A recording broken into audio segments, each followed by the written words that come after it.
Hi, and welcome to Session 1 of the Emotional Resilience Facilitator Course. Take a moment and get acquainted with the contents of this course.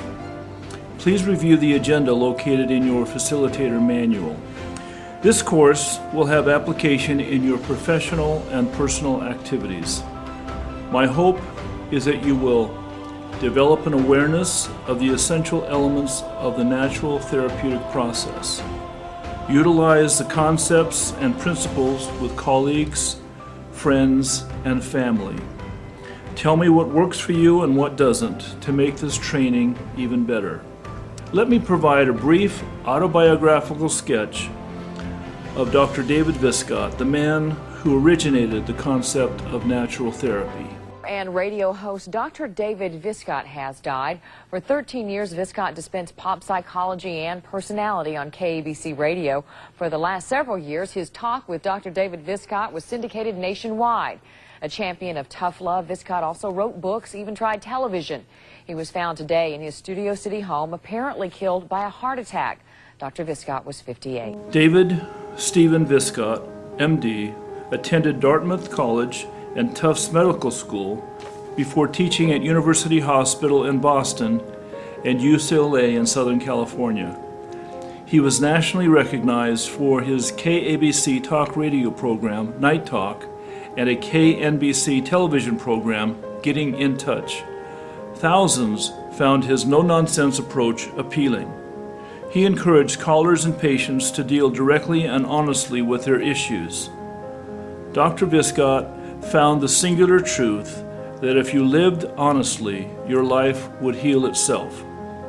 At the height of his career, Dr. Viscott not only had a syndicated talk radio program with 500 callers a day competing for a chance to get his advice, he was the author of 14 self-help books and helped patients become emotionally free using his Viscott method in Viscott centers located in Beverly Hills, Newport Beach, Pasadena, and Irvine, California. I first became acquainted with Dr. Viscott while attending the University of Southern California. I listened to his talk radio program and was impressed with his direct, honest approach. I have used these ideas with patients in a variety of settings for the past 25 years. These workshops are now on YouTube and presented live each week to our military service members. Let's get started. If you lived honestly, your life would heal itself. This singular truth is the basis of the Viscott method. Dr. Viscott noticed that it was the acceptance of some previously concealed truth that allowed healing to begin. In his 30 years of working with patients, he found that resolving anxiety and healing depression required patients to become more truthful about their feelings. Truthfully accepting hurt and anger resolved guilt and allowed patients to forgive themselves and others. Overcoming addictions, whether drugs, alcohol, gambling, or overeating, required accepting and living with greater truthfulness. Dr. Viscott observed that at the heart of every addiction was an anesthetized old hurt seeking to be released. Accepting a painful truth rather than running from it was the beginning of sobriety. It became increasingly clear to Dr. Viscott that resolving most of life's difficulties required telling or hearing the truth. The truth had power to heal, to protect, to guide. On the other hand, living a lie eclipsed the joy of the world and lowered people's self-esteem. Concealing lies drained people's energy so they didn't have enough strength to do their best. It was harder to look out for themselves.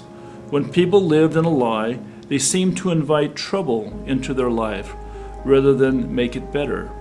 So why was telling the truth so powerful?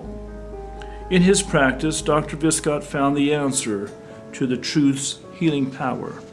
He began to have his patients record their sessions so they could replay what was said. He expected patients to benefit from hearing his advice and comments. Dr. Viscott discovered, however, that his patients were troubled by what they heard in their recorded sessions. His patients could not stand listening to themselves distort the truth or misrepresent themselves in sessions. They cringed at hearing the way they sounded when they lied. What stressed them the most was the truth they sensed hidden just below their lies, struggling to be released. Some were motivated by their discomfort and eagerly embraced the fearful truth. They had to know, as if hearing themselves lie activated the displeasure of a higher, more spiritual self within that could not tolerate deception. They seemed to have found their healing self, and when they did, a natural process of recovery began. Dr. Viscott tried to reinforce this natural process. He developed an exercise, asking patients to replay the tape of their sessions and write down every lie they heard themselves tell. Then he had them correct the false statement. Finally, he asked them to explain the difference between the two statements. Were they avoiding something painful, pretending life was better, hoping for the impossible? The exercise was a method for helping patients tell the truth about their lies, and it worked. They progressed rapidly, learning not only the lies they told, but also their style of distorting, putting aside denial, excuses, pretense, and examined their hidden feelings, needs, and desires. The healing process seemed so spontaneous he called it natural therapy. He began to study how this process worked, what got in the way, what happened when it was blocked, and what could be done to release it. The handouts and activities today will familiarize you with the principles of natural therapy. You will assess your current level of emotional resilience and discover how these simple truths can help you effectively deal with the unfinished business of your past.